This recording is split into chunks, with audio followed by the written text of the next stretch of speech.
Muy bien, ahí estamos en directo y vamos a trabajar hoy con este tema del miedo para comprender bien qué relación hay entre el miedo y la angustia y saber cómo poder superarlos en nuestra vida.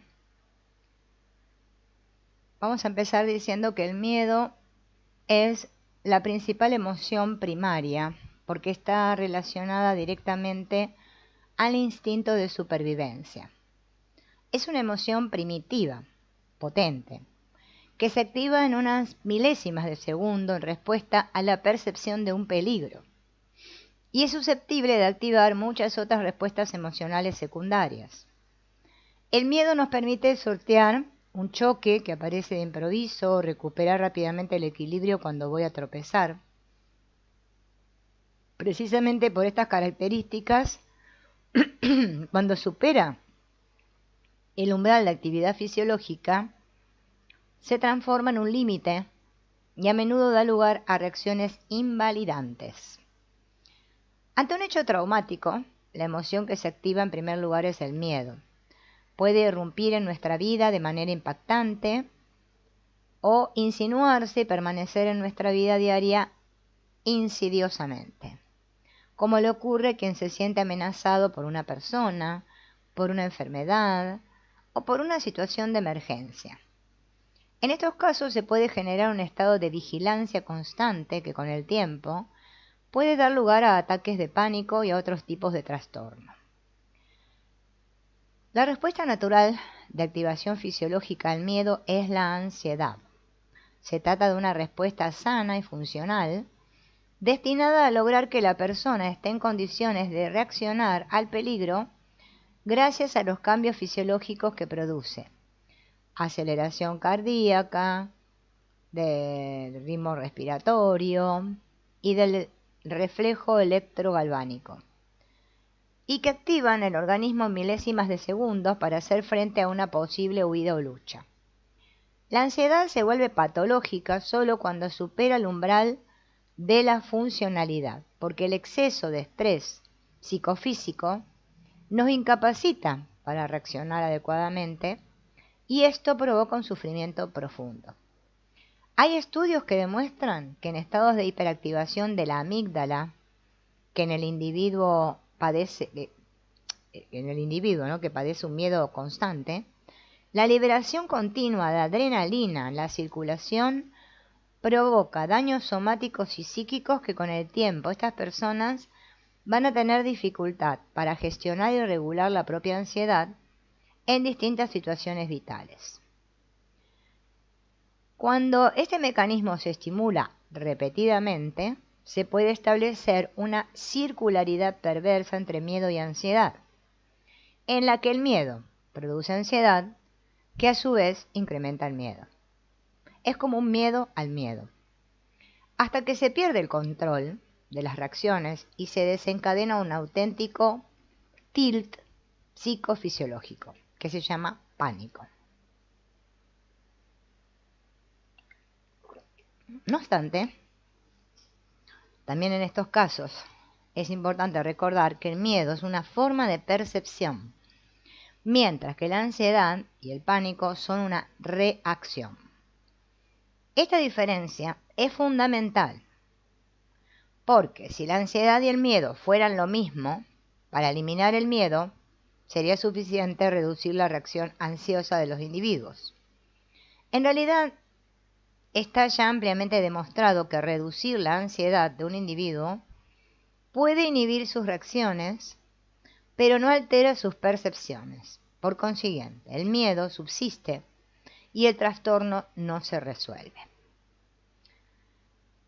Para intervenir eficazmente en la ansiedad desde el punto de vista terapéutico es necesario producir primero un cambio en la percepción del miedo que genera la ansiedad.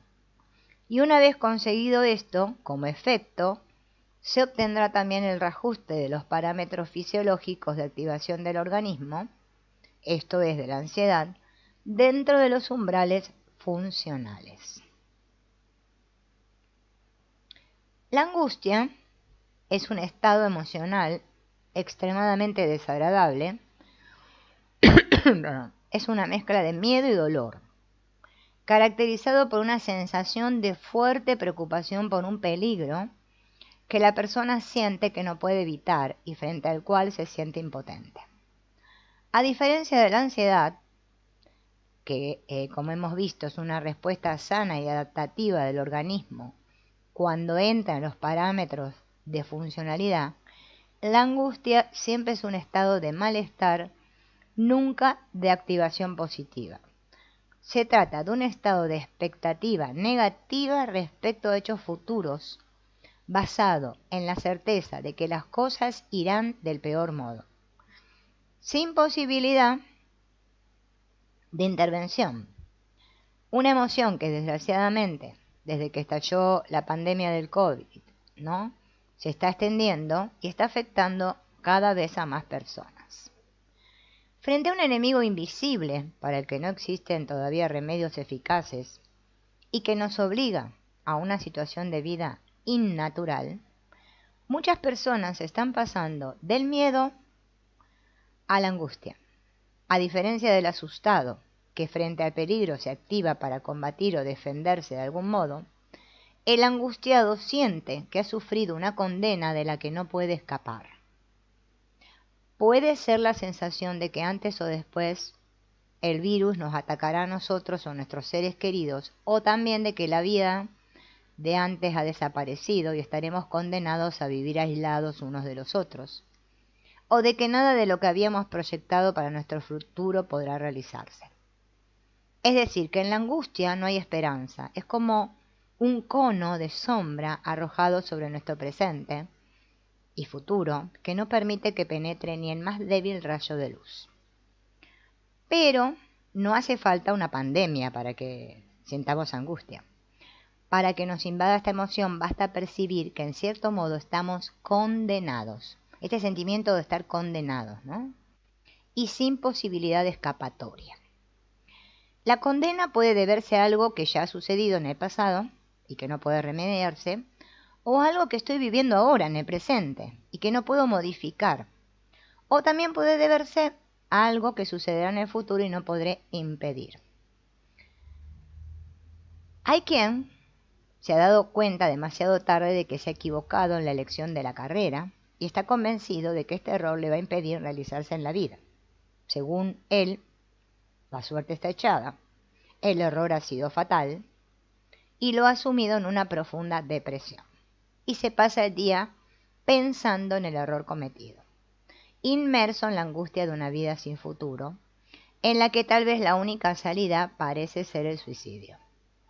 En el caso de Emma, en cambio, la condena es fruto de una sugerencia banal del médico de cabecera.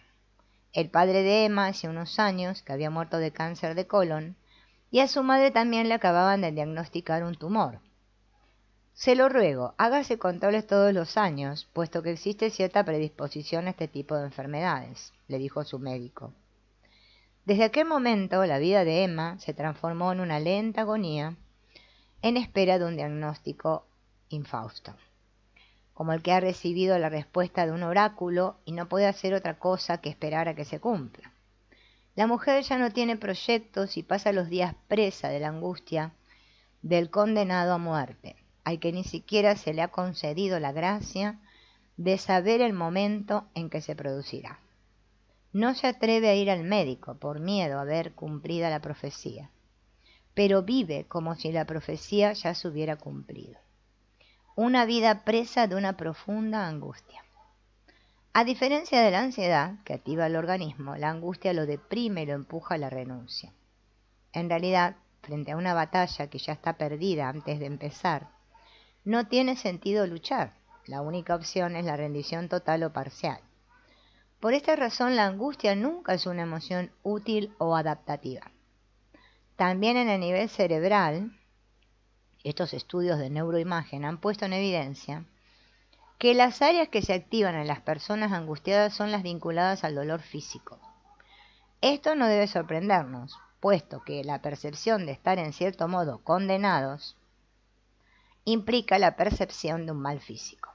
Puede ser la pérdida de la vida que teníamos, de la que hubiéramos querido tener, de nuestra autoestima, de la confianza de vivir en un mundo justo y seguro, o de cualquier otra cosa de la que la condena nos ha privado de forma inexorable e irreversible.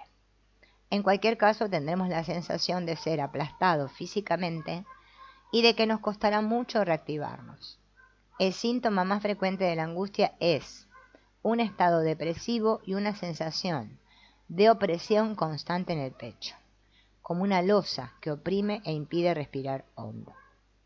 El estado de alteración es total, no solo mental, sino también somático y orgánico. Son frecuentes las respuestas emocionales exasperadas, rumiaciones, efectos psicosomáticos y alteraciones del sueño y del apetito. La angustia excesiva o prolongada puede desembocar en trastornos fóbico-obsesivos, paranoicos, depresivos, abuso de sustancias, crisis bulímicas, búsqueda de placeres intensos o recuperación de antiguas sintomatologías psicológicas como el intento de huida de la tensión constante de la condena. La sensación de impotencia es preocupante porque se relaciona también con una depresión del sistema inmunitario y con un pronóstico peor en caso de enfermedad.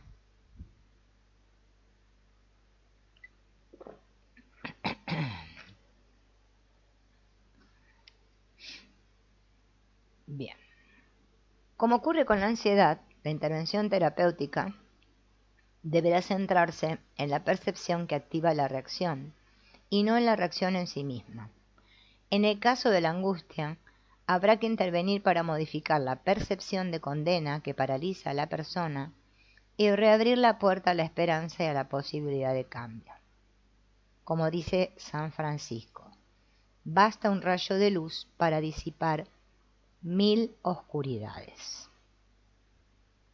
Bonito, ¿no? Lo que dice San Francisco. Bien, ahora vamos a continuar con el tema de otras emociones vinculadas, como la rabia o la ira, podríamos decir. También esta rabia es como una función adaptativa y contribuye activamente a nuestra supervivencia y a nuestra capacidad de gestionar la realidad. Es la respuesta emocional a la frustración, que aparece siempre que estamos percibiendo la presencia de un obstáculo entre lo que yo deseo y la posibilidad de conseguirlo. Entonces, como me debato en estos dos movimientos, siento rabia. Bien, ¿cuál es la función de la rabia? Desencadenar una reacción psicofisiológica que activa nuestras reacciones con el fin de superar el obstáculo y alcanzar nuestro objetivo. Pero la rabia también tiene una función defensiva. Cuando se ha vivido un hecho traumático, se activa frente a la injusticia o la catástrofe para no rendirse a las consecuencias y encontrar fuerzas para seguir avanzando. Al río que todo lo arranca lo llaman violento, pero nadie llama violento al lecho que lo oprime. Estas palabras son del poeta Bertolt Brecht. Ay, justo hay una mosca.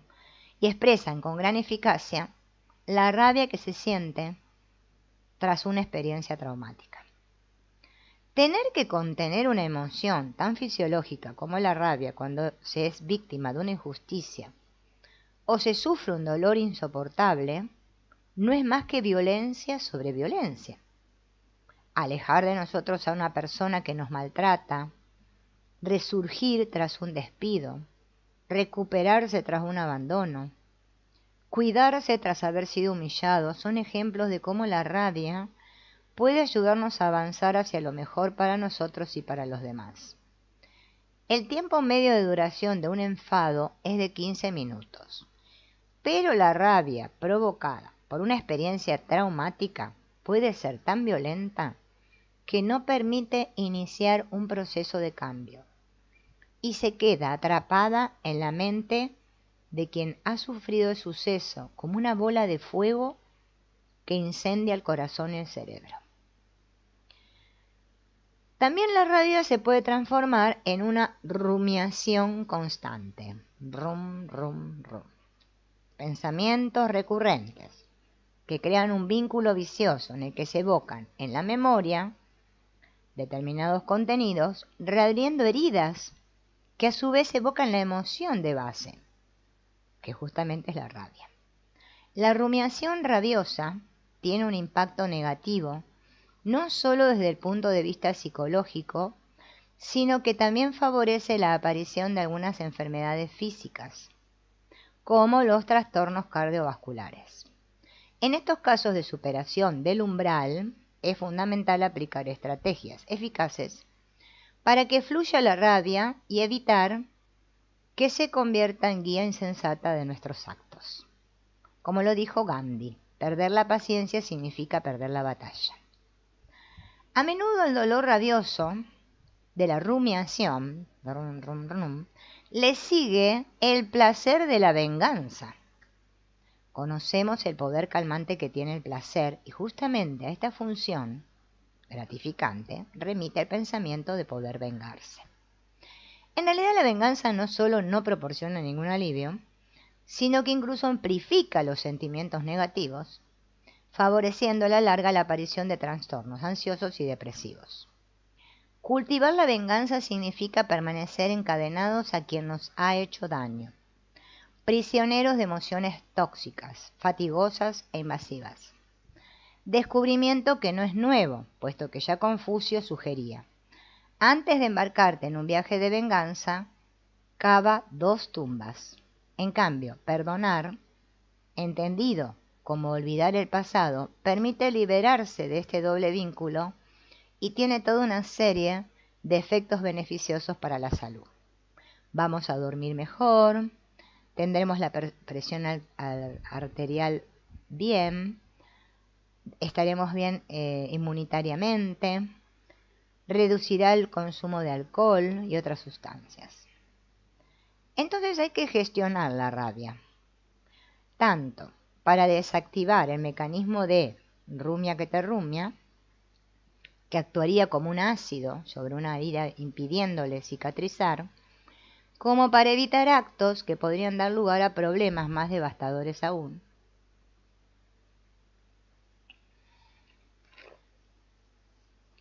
O acciones de las que la persona podría arrepentirse.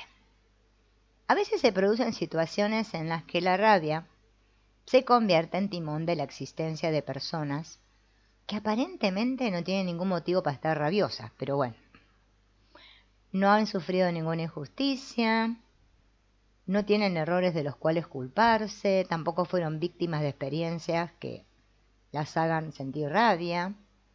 Son personas que sufren por lo que no tienen, pero sobre todo sufren rabiosamente si lo que no tienen lo ven en otro. Se llama envidia. Y los más afortunados no la han conocido nunca. El que la experimenta bebe a diario el veneno de que autoproduce y se intoxica día a día.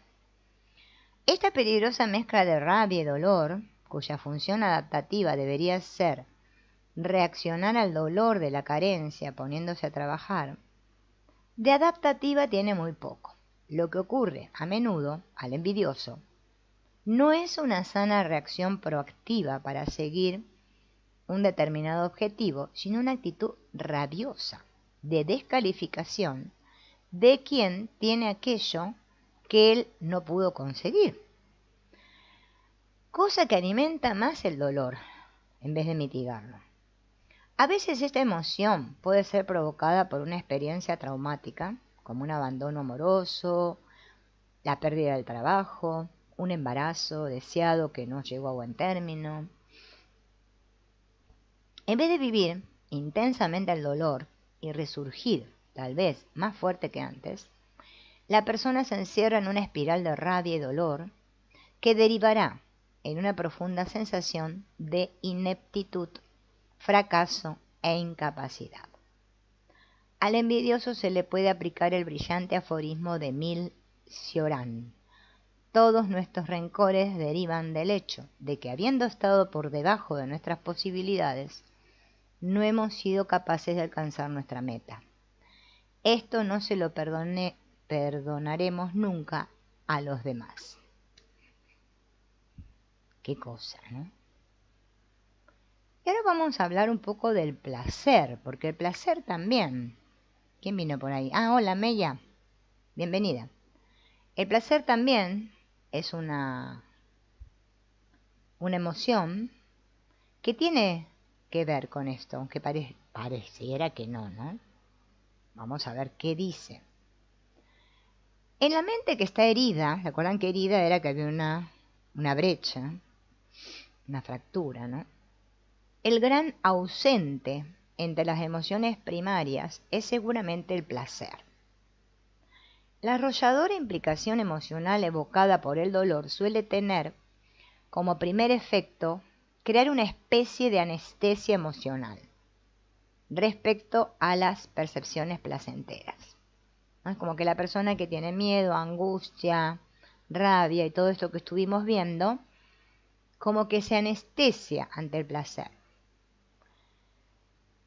Esto es evidente no solo para el que ha sufrido abusos sexuales y no consigue entregarse al placer del contacto físico, sino también para quienes han vivido otros tipos de situaciones traumáticas o están viviendo situaciones de fuerte angustia. En todos estos casos el placer ha desaparecido por completo y una vez que se ha intervenido eficazmente en las otras emociones, será importante acompañar a la persona a recuperar también esta dimensión a fin de restablecer una condición de vida satisfactoria y equilibrada. Bien.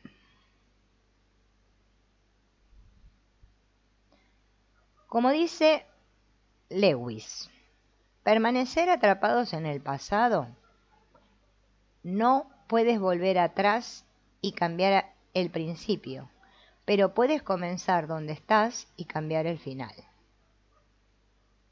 Bien. Ahora vamos a hablar del trauma. Ya que estamos hablando del miedo, vamos a hablar del trauma, que también tiene que ver con todo esto. Este es el caso de Paola y Simone, que acababan de celebrar el primer mes de vida de su primera hija, Elena. En un momento de gran dificultad a causa del COVID, el hecho de tener que trabajar en casa debido a las restricciones se ha convertido en algo agradable porque les permitía pasar los días enteros juntos disfrutando de la niña y proyectando el futuro. Una tarde Paola decide sacar a Elena para que le dé un poco de aire. Están fuera apenas una hora y luego regresan a casa. Simone está tumbado en el sofá, pero Simone no está durmiendo. Está muerto, así, de repente.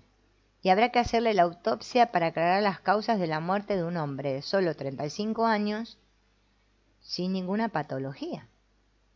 8 meses más tarde, Paola tiene impreso en la mente cada instante de aquel terrible descubrimiento. Y es como si reviviese continuamente su regreso a casa y la visión de Simone tumbado en el sofá, muerto. Ningún recuerdo de su vida de antes es más.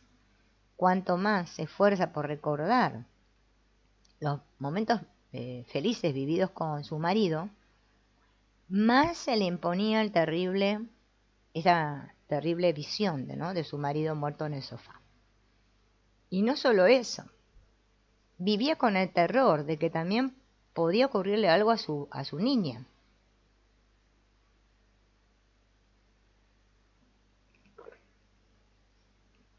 Entonces, ¿qué le pasaba?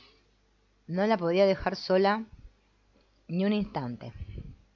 El mundo ya no era un lugar seguro para ella. Estaba angustiada ante la idea de que en cualquier momento iba a ocurrir otra tragedia. Bueno, de acuerdo con el significado etimológico de la palabra herida, el trauma produce a menudo un profundo desgarro en la vida de la persona, una fractura biográfica. Tanto si se trata de un terremoto, un tsunami, un acto de violencia física, un homicidio, un accidente. El trauma es como un rayo que repentinamente desgarra la sensación de realidad y determina un cambio catastrófico en la vida de quien lo ha vivido. Y a partir de esta experiencia emocional, la vida de la persona va a quedar dividida en un antes y un después, ¿no? O sea, un antes cuando ella se sentía segura y un después en el que ya no hay más seguridad. Bueno, es decir, esto sería lo que se llama trastorno de estrés postraumático, en el que la persona se ve continuamente atormentada por el recuerdo del trauma vivido. El que sufre este trastorno vive recuerdos recurrentes e intrusivos del hecho, como flashbacks, pesadillas muy intensas, insomnios, irritabilidad, ansiedad, tensión generalizada. A estos síntomas de activación aumentada puede asociarse un estado físico de aturdimiento, una clara disminución del interés por actividades antes placenteras y una sensación de distanciamiento o de extrañeza frente a los demás. Aparecen también a menudo sentimientos de culpa por lo que ha sucedido o por cómo hemos actuado, casi siempre exagerados y que no se corresponden con el desarrollo real de los hechos y las responsabilidades objetivas. Muchas veces ocurre en realidad que quien ha sido víctima de un acto de violencia, una agresión o un abuso se sienta culpable por no haber conseguido evitarlo. Fui un ingenuo. No debería haber salido sola a aquellas horas, hasta llegar a suscitar sentimientos terribles de culpabilidad en quien ha sido objeto de abusos, a veces de corta edad, que se siente profundamente culpable por no haber reaccionado o pedido ayuda. En todos los casos, podremos decir que la persona permanece atrapada en el pasado, que sigue invadiendo e inundando el presente de miedo, dolor y rabia. Desde el punto de vista neurofisiológico, la trampa está ya bien documentada y existen estudios que han evaluado el impacto que produce un trauma en el cerebro y han destacado que este afecta básicamente a la memoria procedimental o implícita, esto es, a la memoria relativa, a comportamientos automáticos, reacciones emocionales y hábitos semiautomáticos que no dependen de nuestra activación voluntaria. En esta memoria no interviene la corteza cerebral, sino estructuras de nuestro cerebro más arcaico y subcortical. De modo que los recuerdos relativos al trauma no parecen haber sido codificados en la memoria, declarativa o explícita, de tipo biográfico y cognitivo, que registra las experiencias que pueden ser evocadas voluntariamente, sino desmembrados y almacenados como estados emocionales y como percepciones sensoriales, separadas de las otras experiencias perceptivas. Por esta razón, los recuerdos traumáticos no se someten a una elaboración y a un continuo procesamiento, como los otros recuerdos. A menudo son fragmentarios, no necesariamente ordenados de manera cronológica y llenos de lagunas. Es decir, que el que ha sufrido un trauma puede recordar detalles muy concretos de la experiencia traumática y poco o nada de otras informaciones. Es interesante observar que este tipo de efecto puede producirse no solo después de una experiencia relacionada con la muerte o una amenaza muy grave para la integridad propia o de otro, como en el caso de Paola, sino también después de hechos de naturaleza distinta y que a ojo de los demás podrían parecer incluso poco importantes. Bien.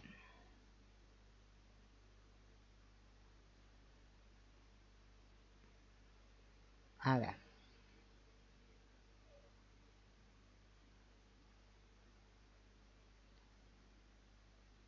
Vamos a ver qué son las coping reactions frente al trauma, ¿no? Bueno, en una investigación que se ha hecho de las personas que han quedado atrapadas en el pasado a causa de un hecho traumático, se demostró que estas personas suelen recurrir a algunas estrategias defensivas en un intento de superar el trauma vivido. Se trata de lo que hemos llamado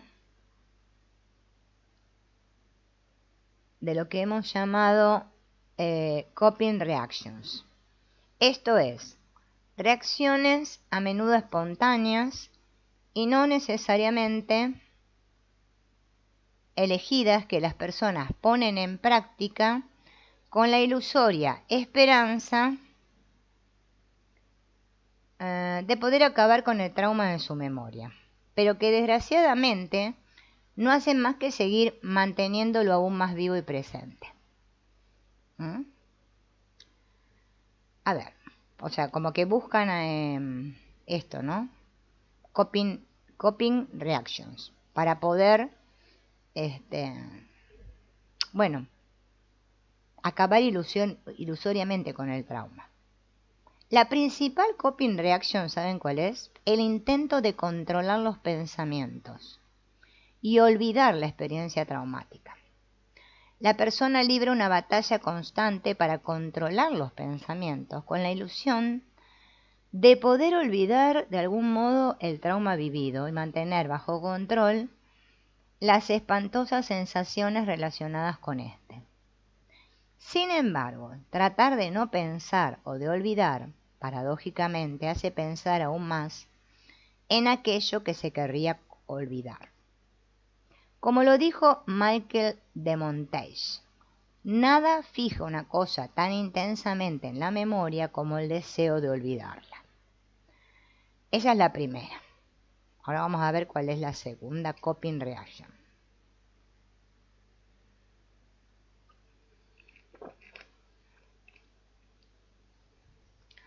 Evitar todas las situaciones asociadas al trauma. O sea, los lugares, las personas, todo lo que vincule con ese hecho, pero puede incluso llegar a evitar todo lo que es capaz de suscitar en ella emociones semejantes a las experimentadas durante el trauma. Sin embargo, cada evitación conduce a una cadena progresiva de evitaciones que, si bien en el momento pueden crear la ilusión de proteger, acaban confirmando a quien las pone en práctica la peligrosidad de una gama cada vez mayor de situaciones y su incapacidad para gestionarlas. El efecto final, ¿cuál va a ser? Un aumento del miedo y del dolor, del trauma, e invalidar cada vez más la vida de la persona. Estoy mirando si va bien el internet.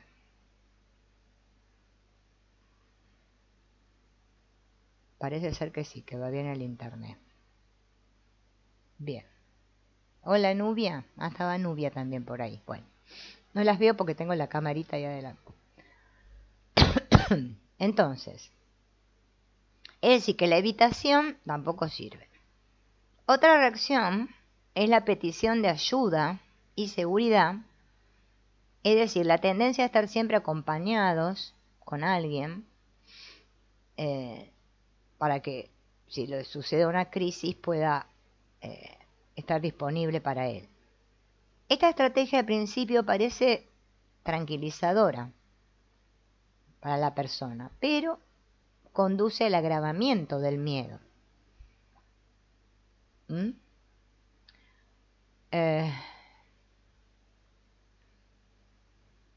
A veces la implicación de los demás adopta la forma de lamentación cuando la persona siente la necesidad de seguir hablando del trauma vivido y de las sensaciones vinculadas a él para desahogarse. Hablar produce un doble efecto. En un primer momento es como que sí, sentimos un alivio porque nos sacamos lo que teníamos dentro y compartimos el malestar. Pero en un segundo momento, esto se va a traducir en una necesidad más apremiante de desahogo y en una incapacidad cada vez mayor de gestionar sola las propias sensaciones. Bien.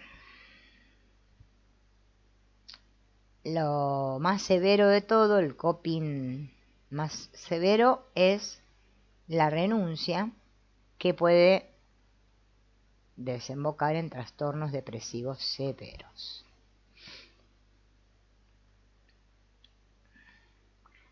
Transformar la herida en cicatriz. La novela del trauma.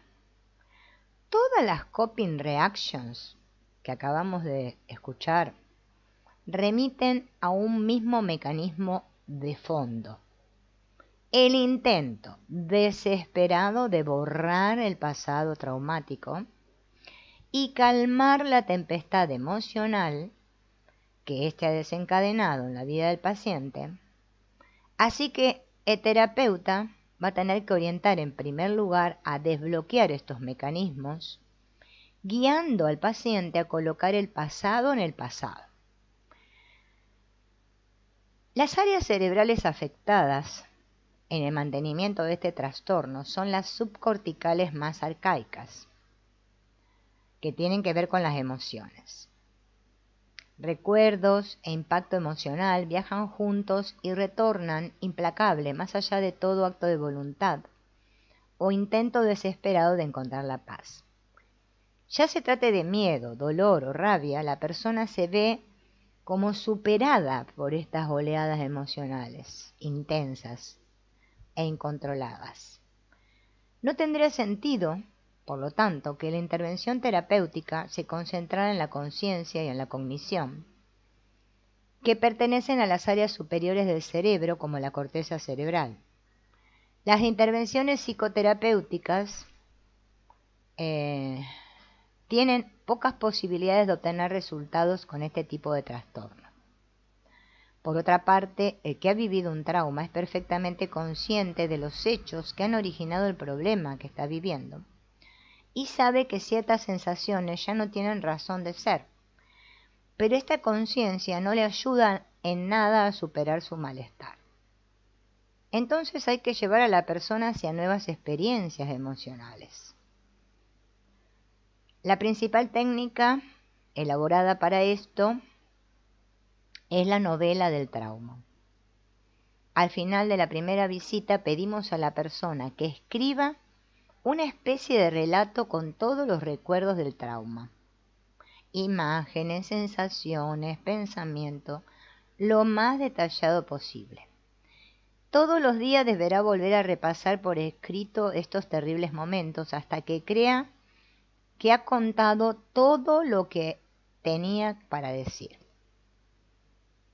Esperen que sigo, toma un poco de agua.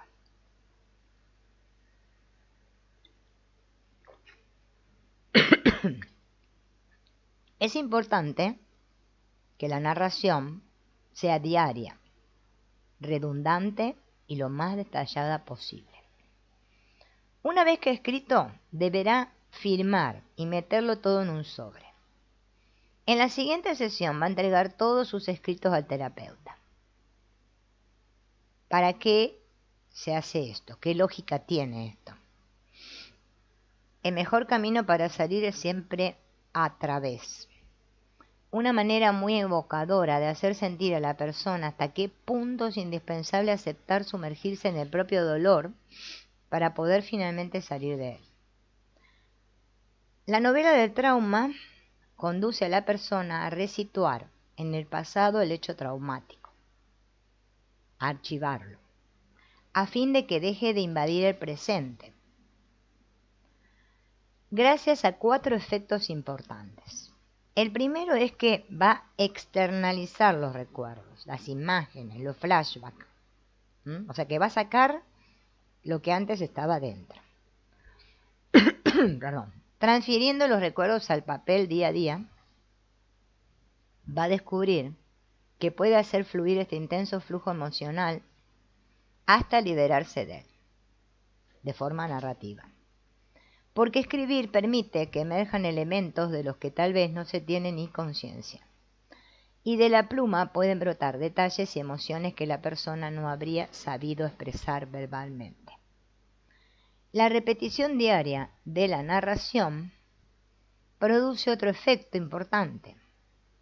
un proceso de habituación fisiológica a los recuerdos traumáticos, fenómeno por el que un estímulo que se repite igual a sí mismo debilita la percepción y reduce la activación de la respuesta emocional específica. Al buscar activamente y a diario los recuerdos peores y las sensaciones más terribles y dolorosas para transcribirlas, la persona acabará por no vivirlas ya como algo incontrolable e intrusivo, sino como algo ya gestionable. Precisamente porque ha sido buscado voluntariamente y no sufrido. Gracias a este proceso de habituación, con el paso de los días, el hecho de revivir por escrito el trágico suceso, permite distanciarse gradualmente del miedo, del dolor y de la rabia que éste ha provocado. La meta final será resituar temporalmente el pasado en el pasado. Y a través de la novela del trauma, la herida que había quedado abierta se transforma en una cicatriz que, aunque no desaparece por completo, permite a la persona reapropiarse de su presente. El hecho de tener que entregar la novela al terapeuta representa una especie de rito de paso de superación del hecho traumático que amplifica sugestivamente el hecho producido por la ejecución de la prescripción. En las sesiones siguientes se repite la prescripción, pero ya no como obligación diaria, sino como instrumento utilizable en caso de necesidad, si surgen algunos recuerdos dolorosos. Bien. El poder de la escritura en la elaboración de las experiencias traumáticas está ya documentado abundantemente. Sloan ha demostrado su enorme eficacia en el tratamiento del trauma. Pennebaker y Smith destacan que los efectos terapéuticos de la escritura no se deben a una simple catarsis emocional, sino que están relacionados con un profundo proceso de reelaboración de las vivencias emocionales vinculadas al trauma. La escritura produce importantes beneficios físicos en el sistema inmunitario, en el sistema nervioso autónomo y en el cardiovascular. Bien. Entonces, la eficacia de la novela de trauma está confirmada por la neurociencia, porque produce una experiencia emocional correctiva que permite intervenir en primer lugar en las áreas arcaicas del cerebro, las responsables de las emociones. La narración escrita del hecho traumático hace posible integrar en un único relato los recuerdos traumáticos, a menudo fragmentados en huellas emocionales muy intensas.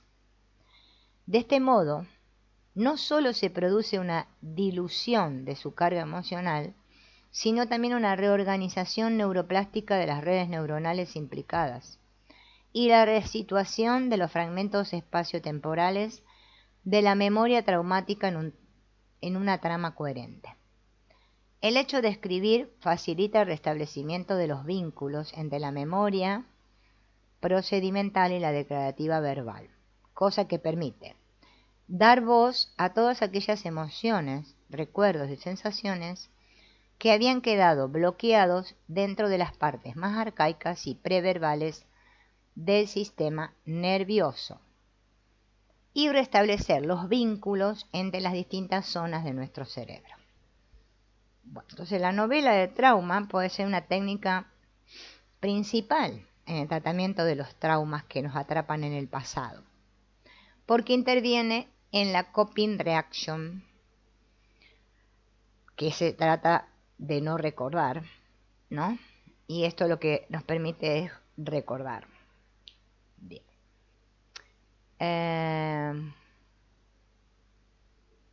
Bien, lo más difícil, dicen, que de esta técnica es que el paciente acepte hacerlo, ¿no? Contar toda su historia por escrito, porque bueno, uno lo puede, se lo puede pedir, pero de ahí a que el paciente lo haga, ya es otro asunto. Bien.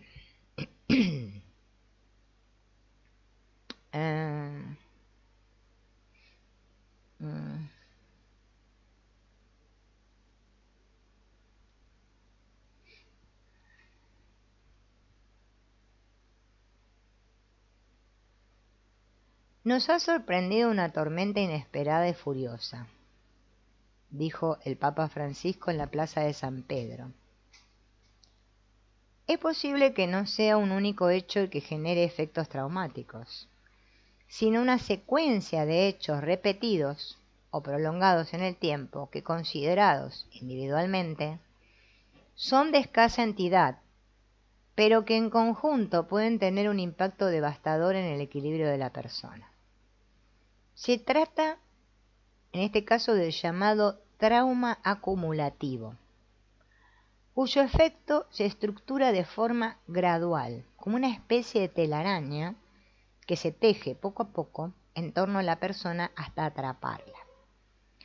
Los pequeños hechos traumáticos pueden tener el mismo efecto nocivo que los hechos traumáticos de gran intensidad y provocar el desarrollo de distintos trastornos psicológicos que van del área fóbico-obsesiva hasta el abuso de sustancias y a los trastornos paranoicos y depresivos. ¿Bien? A ver.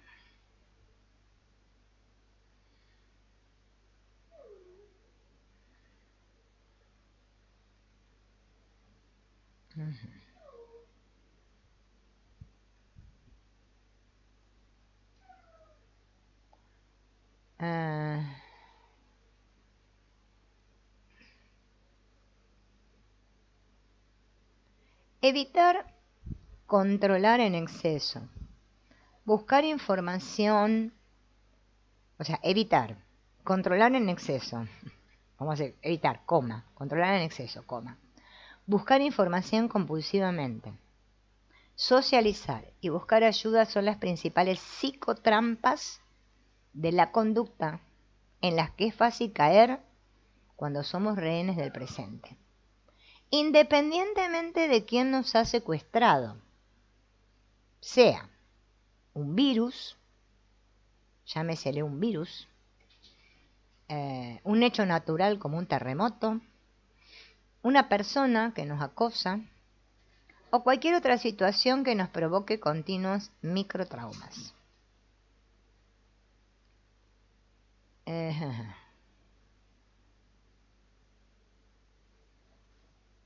Bien.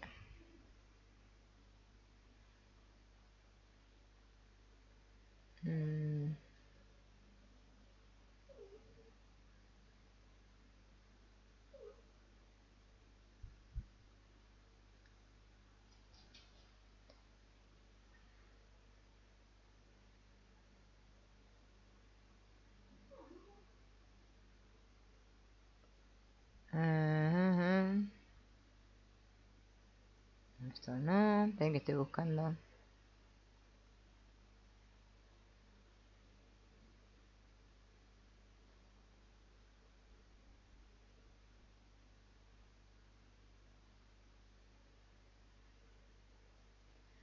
A ver.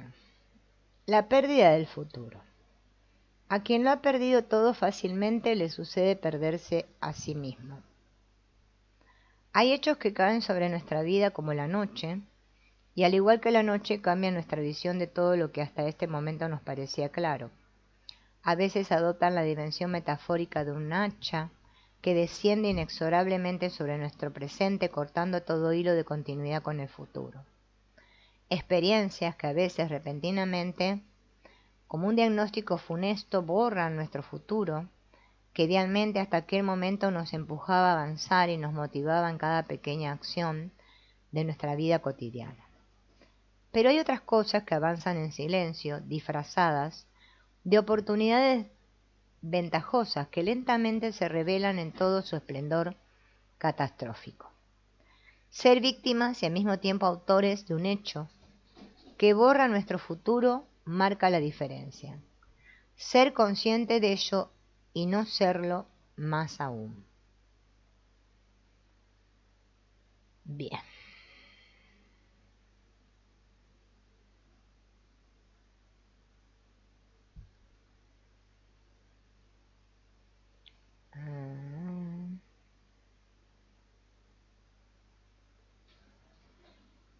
Bueno, acá hay otra técnica que se llama el epistolario de la rabia, que utiliza el poder terapéutico de la escritura.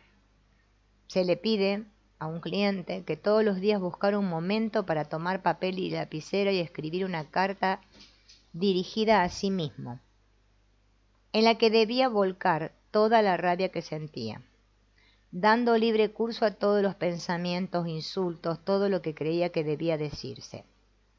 Una vez escrita la carta, tenía que meterla en un sobre sin releerla para evitar reintoxicarse de la rabia que acababa de descargar en el papel y entregarla al terapeuta en la siguiente sesión. Tenía que continuar con este deber hasta sentirse completamente liberado del veneno de la rabia. ¿Qué permite esto? Canalizar la rabia de forma eficaz y dejarla fluir bastante rápidamente, haciendo que aparezca, si es que existe, la emoción subyacente. En este caso, bueno, este cliente lo que apareció fue la culpa. Bien.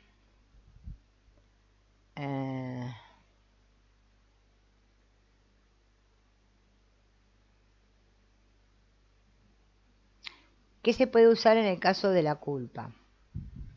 Se puede usar una técnica que se denomina crónica de los desastres realizados. Todos los días debería poner por escrito y detalladamente todos los desastres cometidos, sumergiéndose completamente en ellos y evocando todas las emociones relacionadas. Como si estuviera escribiendo una crónica, una novela, desde el presente hacia el pasado, y sin releer nunca lo escrito. Atención acá, ¿eh? Al acabar, tenía que entregar todo lo escrito al terapeuta, y acá explica, ¿no?, que al igual que no podemos elaborar un dolor sin vivirlo plenamente, tampoco podemos elaborar un remordimiento o una serie de desastres cometidos sin contemplarlos dolorosamente. De modo que la persona deberá sentarse todos los días sobre los escombros de sus propios desastres y contemplarlos describiéndolos uno por uno. El efecto de esta indicación es doble. Ante todo, el hecho de repasar los desastres del pasado obliga a la persona a enfrentarse a sus propias responsabilidades reales, aceptándolas como parte inevitable de su historia y modificando lentamente la sensación dolorosa. A fuerza de ser revivida y contemplada, se va atenuando poco a poco. Y en segundo lugar, puede ocurrir que, obligada a contemplar lo que parecían ser horribles escombros, la persona descubra que las culpas con las que se atormentaba no han sido del todo suyas, o tal vez no son tan graves como las percibía antes. En ambos casos, la herida de la culpa se va reelaborando hasta transformarse en cicatriz. Y una vez liberado el campo de escombros de las culpas, el trabajo se concentró en la reconstrucción de un nuevo futuro. No hay noche, por larga que sea, que no encuentre el día. Están muy buenas estas técnicas, ¿eh? Bien. Bueno, vamos a dejar por aquí y continuaremos en